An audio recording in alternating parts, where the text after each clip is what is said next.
Well, chilly day at the lodge. I'm glad I've got my vest, and I'm glad that you have your coat. I have. I'm glad I have my coat. What was it like the first day you came here? Do you remember? When the first day I came here, my husband and I came down, and we had the children with us, and we came out here just looking, different places, and we stopped, and the elderly lady stopped and come out and talked to me, and I asked her if the kids could play down there, and she said yes, as long as his father went down and watched him so he wouldn't get in the water. So he did, and then she came out and we sat there in the lodge and talked and everything for quite some time. It was a really nice lady. Was that Mrs. Osler? Yes. Ah. Yeah. She was really nice, and I said, well, if you don't mind, I said, we'll come back again, I said, because we had to go home. And she said, you can come and be down here, she said, and the kids can play anytime, she said, because his father cleaned up whatever he made down there, and she was really good with them. Now, at the time, did you see some of the Peskotomuhkati artifacts here and know their interest in that culture? Oh, yes. I came inside here, and I got to look at all the stuff that was around the place, and different types of clothing and stuff.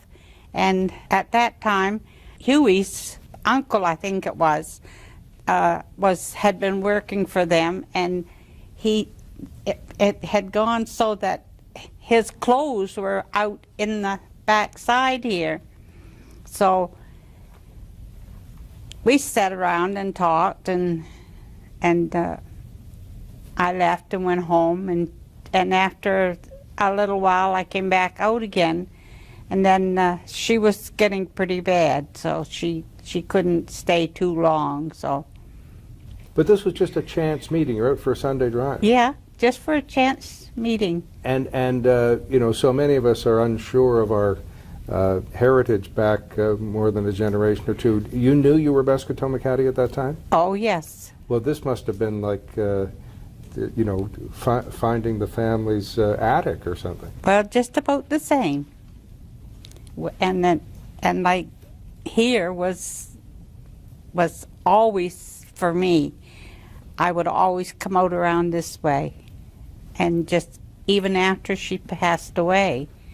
But before she had, I was working in town, and she was talking to me on the phone, and she said, I would love to have another pair of stockings, I called them. Moccasins. Moccasins. And and I said, well, I'll do something for you. So I was down in St. Andrews working, and I was talking to a lady outside, and she said, I'll get you a pair, she said. I'll get my daughter to make them. So she got her daughter to make a pair of things to put on her feet, and I sent them away to her, and she was the happiest person. There are two pairs still here in the lodge. What was there? And I'm not sure whether those are the ones you're talking about, but they are... No, she said she took them out, because I mailed them out to the place for her to get them. Now, Mrs. Osler was the original owner, is that right? Yes. Her family? Yeah. And how did she become so interested in your culture? Well, I guess she just thought it was me. I talked to anybody. But not just you, the whole Peskotomuhkati culture seems to be at the core of this lodge. Well, after she was in here for a while, and she had to leave and go down, and her daughter, I think it was, that came up here, and they were down here for so long. We never came in when they were there. And Yeah. by chance, or by her interest, she and her family and the lodge have preserved a great deal of culture. Oh, yes, they have. Now, you and I last met in Ottawa, where there was this fantastic ceremony showing many of the artifacts. Yeah. I got into the storage lockers of the museum with Dr. Soktoma, and he gave me a very good tour of some things. Tell me how that felt, because not only is this a special place for you, but the artifacts are special, and they're now exhibited in the museum. We had got quite a lot of them, and they put them in the into the museum, and we went there to see them. And the girls up there were talking to us, and they said, well, we're going to have more. And I said, you are? And she said, yeah. She said, we're going to get it so that we can do them over. And some of the girls, and this lady here that's here with me today, she was there too when we went out the first time to see all these stuff that we had seen before. You're referring to your fellow councilor. Yes.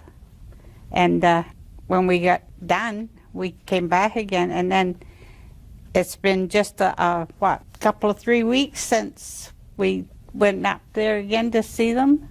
And we have a nice video on the YouTube channel of you two councilors and the chief, and it's a very emotional moment. Oh, yes. And they're supposed to be coming behind us here. I didn't know they were, we were going to have things to do here. I thought we were just coming out to see something. Now, those artifacts were in pretty darn good shape, as are the things we can see on the mantel piece. They need cleaning and they need some tender loving care, but they're in good shape. Yes, they are. And one day I came out to do something out here, and I was going up in the attic to see how it was doing, and it had a water hole, so I got a hold of the fellow that looks after it, and he fixed it right up, and new roof put on the outside. Well, this is my second or third visit, and I just discovered 6 rooms I didn't know existed. Oh, is that right? Right. Now, there's another project on the go, and I don't know whether there's anything official to talk about, but it is the so-called repatriation of some of the artifacts that are in the Van Horn estate or cottage or whatever it is on Minister's Island. Have you seen those? I haven't seen those. Are you familiar with the effort to repatriate them? I would if I, did see them, but I didn't see those ones. Now, the next thing that fascinates me is at a time when many people are retired, and that includes my age, but let's just talk about you today.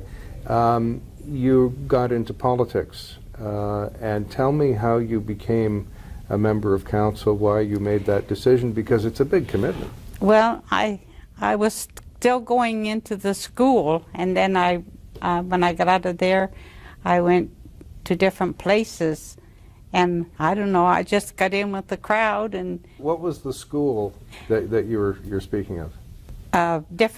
Just different schools. We used to take and go. Huey and I used to go and look after kids, be there for probably half a day or so, and try to tell them different things. So you would tell them about the Peskotomuhkati culture and history and so on? Yeah, that's what we were doing. Yeah. And you got more involved. Oh, I got more involved, all right, and I'm still doing it.